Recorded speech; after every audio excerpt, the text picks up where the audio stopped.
2020 జూన్లో గల్వాన్ లోయలో జరిగిన ఘర్షణతో భారత్ చైనా సంబంధాలు తీవ్రంగా దెబ్బతిన్నాయి. ఈ ఘర్షణలో 20 మంది భారత సైనికులతో పాటు మరికొంతమంది చైనా సైనికులు ప్రాణాలు కోల్పోయారు. దీంతో ద్వైపాక్షిక సంబంధాలు దిగజారిపోయాయి. ఇక కోవిడ్-19 మహమ్మారి కారణంగా 2020లో ఇరు దేశాల మధ్య డైరెక్ట్ ఫ్లైట్స్ నిలిచిపోయాయి. సరిహద్దు ఉద్రిక్తతల వల్ల ఈ సేవలు పునః ప్రారంభం కాలేదు.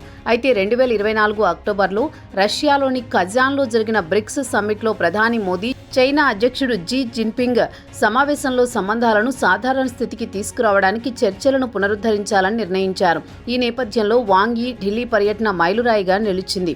ఈ నెల 18, 19న వాంగ్ యీ న్యూఢిల్లీ పర్యటనలో భారత విదేశాంగ మంత్రి ఎస్ జయశంకర్, జాతీయ భద్రతా సలహాదారు అజిత్ దోవల్ ప్రధాని మోదీతో సమావేశమయ్యారు. ఈ సమావేశాలు సరిహద్దు సమస్యలు, వాణిజ్యం, పరస్పర సహకారంపై విస్తృత చర్చలకు వేదికగా నిలిచాయి. ఇరు దేశాల మధ్య ఉన్న విభేదాలు వివాదాలుగా మారకూడదని జయశంకర్ అన్నారు. ఇరు దేశాల సరిహద్దుల్లో శాంతి, స్థిరత్వాన్ని నిర్వహించడం గ్లోబల్ ఆర్థిక వ్యవస్థకు కీలకమని పేర్కొన్నారు. ఇక వాంగ్ యీ సైతం భారత్ చైనా సంబంధాలు స్థిరమైన, సహకారపూరితమైనవిగా ఉండాలని, రెండు దేశాలు ప్రత్యర్థులుగా కాకుండా పార్ట్నర్స్గా ఉండాలని అభిప్రాయపడ్డారు.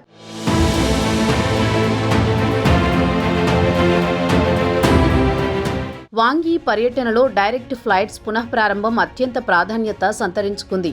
భారత్ చైనా మధ్య డైరెక్ట్ ఫ్లైట్స్ 2020 నుంచి నిలిచిపోవడంతో దీనివల్ల ప్రయాణికులు హాంకాంగ్ లేదా సింగపూర్ వంటి థర్డ్ పార్టీ హబ్ల ద్వారా ప్రయాణించాల్సి వస్తోంది. రెండు దేశాలు త్వరలో ఒక నవీకరించిన ఎయిర్ సర్వీస్ అగ్రిమెంట్ను ఖరారు చేసి డైరెక్ట్ ఫ్లైట్స్ను వీలైనంత త్వరగా పునః ప్రారంభించనున్నట్లు భారత విదేశాంగ మంత్రిత్వ శాఖ ఒక ప్రకటనలో వెల్లడించింది.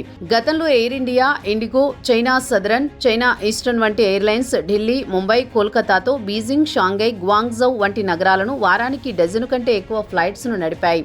అంతేకాకుండా రెండు దేశాలు లిపు లేక్ పాస్ ఉత్తరాఖండ్, షిప్కీ లా హిమాచల్ ప్రదేశ్, నాథులా సిక్కిం వంటి 3 డిజిగ్నేటెడ్ ట్రేడ్ పాయింట్ల ద్వారా సరిహద్దు వాణిజ్యాన్ని పునః ప్రారంభించడానికి అంగీకరించాయి. ఈ చర్చల్లో వాణిజ్యం, పెట్టుబడులను సులభతరం చేయడంతో పాటు టూరిస్టులు, వ్యాపారవేత్తలు, మీడియా, ఇతర సందర్శకుల కోసం వీసా సౌకర్యాలను మెరుగుపరచడానికి కూడా నిర్ణయించారు. కైలాస మానస సరోవర యాత్రను 2026 నుంచి విస్తరించడం, భారతీయులకు చైనా టూరిస్టు వీసాలను పునః ప్రారంభించడం వంటి చర్యలు కూడా చేపట్టాలని నిర్ణయించారు.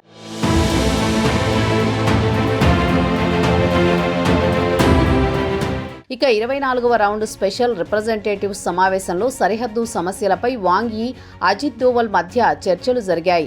సరిహద్దు నిర్వహణ, క్రాస్ బోర్డర్ సహకారాన్ని మెరుగుపరచడానికి రెండు దేశాలు ఎర్లీ హార్వెస్ట్ బౌండరీ డీలిమిటేషన్ కోసం ఒక ఎక్స్పర్ట్ గ్రూప్ను ఏర్పాటు చేయడానికి అంగీకరించాయి. భారత్, చైనా నిర్మిస్తున్న యార్లుంగ్ జాంగ్ బో నదిపై మెగా డ్యాంపై ఆందోళనలను లేవనెత్తింది. ఇదే నది భారత్లో బ్రహ్మపుత్ర నదిగా మారుతుంది. ఈ డ్యాం దిగువ రిపేరియన్ రాష్ట్రాలపై ప్రభావం చూపుతుందని, పారదర్శకత అవసరమని జైశంకర్ స్పష్టం చేశారు. చైనా హ్యుమానిటేరియన్ సూత్రాల ఆధారంగా అత్యవసర హైడ్రోలాజికల్ డేటాను భారత్తో పంచుకోవడానికి క్రాస్ బోర్డర్ నదులపై ఎక్స్పర్ట్ లెవెల్ మెకానిజంను ఏర్పాటు చేయడానికి అంగీకరించింది. ఇక వాంగ్ యీ పర్యటనలో ఆర్థిక సహకారంపైన ఇరు దేశాల మధ్య చర్చ జరిగింది. చైనా భారత్కు rare earth materials, fertilisers, tunnel boring machines ఎగుమతులపై నిర్బంధాలను ఎత్తివేయడానికి హామీ ఇచ్చింది. అయితే చైనా విదేశాంగ మంత్రిత్వ శాఖ ఈ హామీలపై స్పష్టమైన ప్రకటన చేయలేదు.